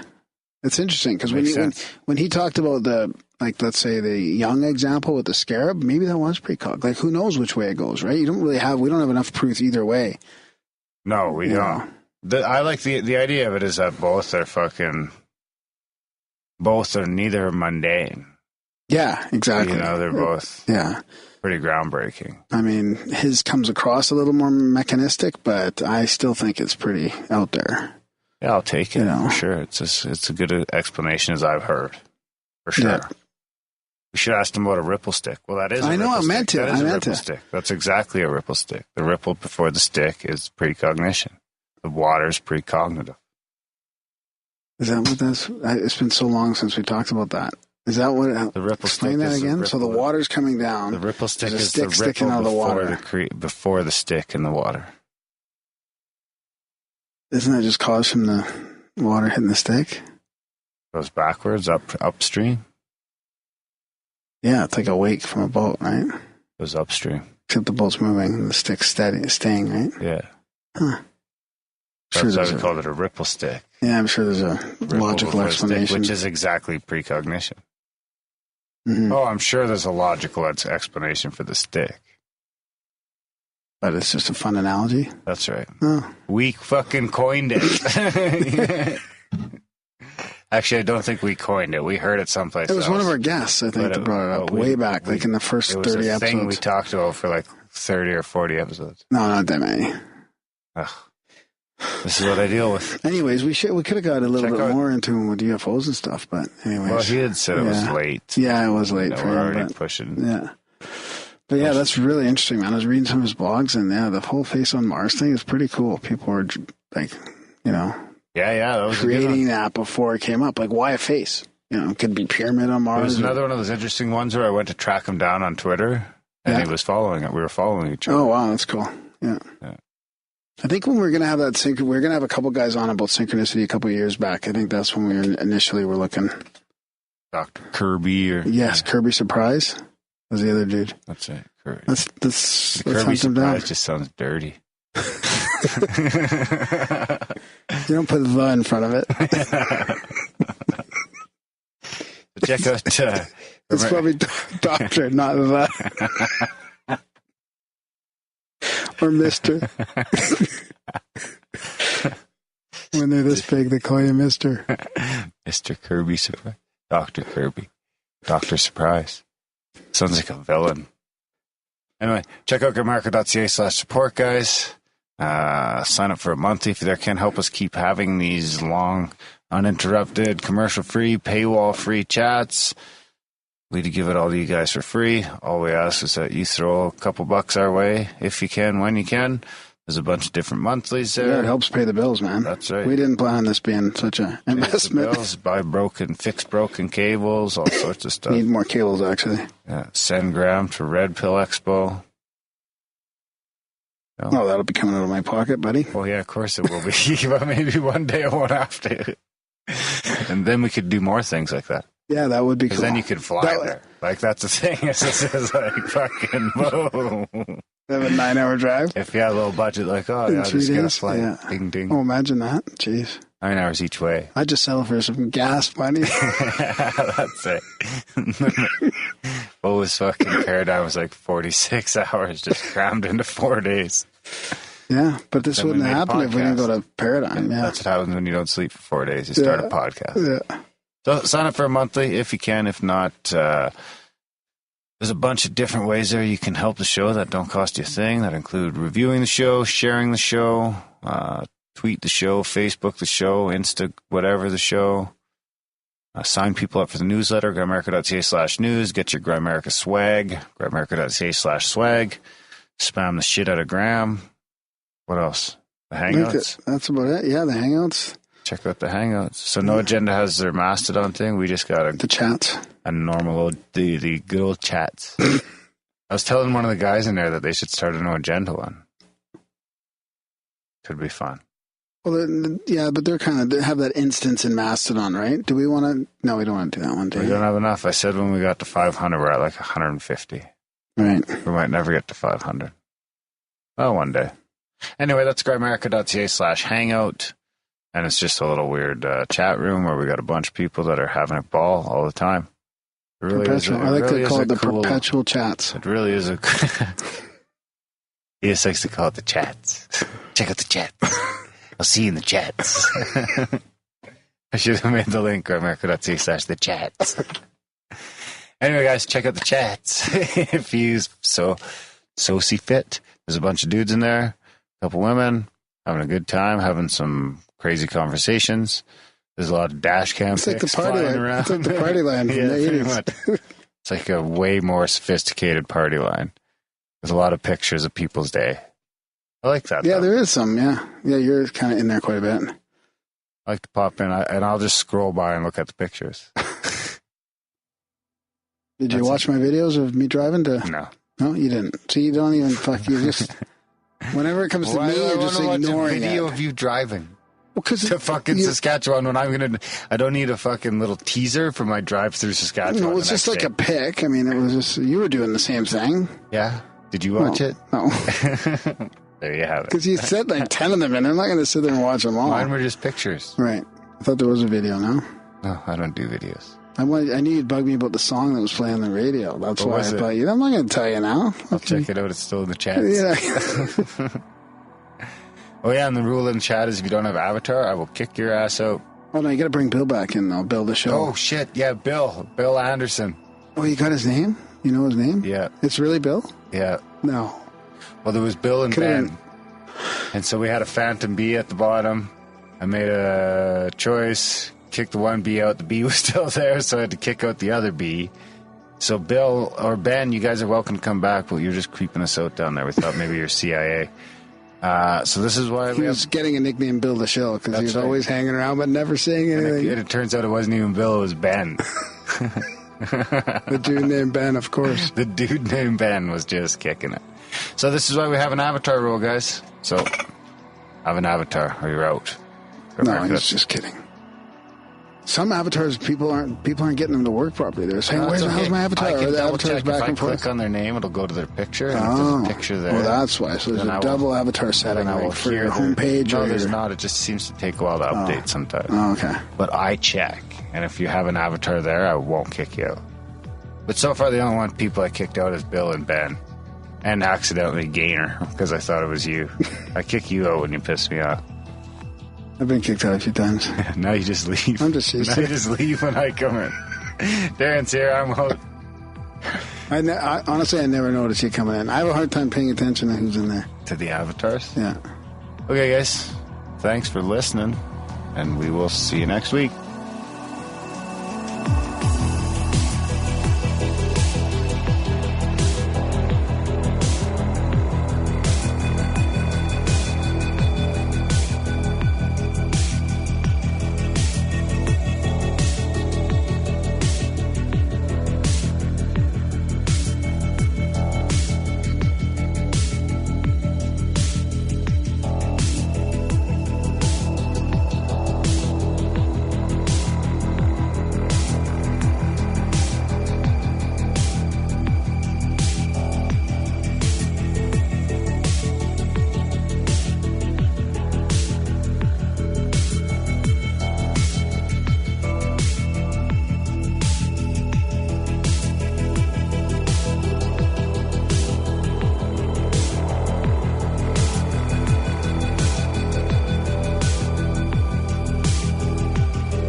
want a good score for my synchronicity. If Graham reads it out, then Darren might give it to me. Hey, don't you please read it low, yeah.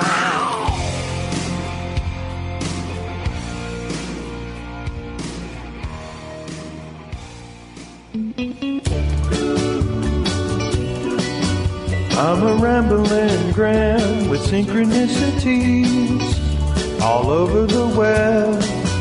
And Darren is skeptical about everyone and don't believe it yet.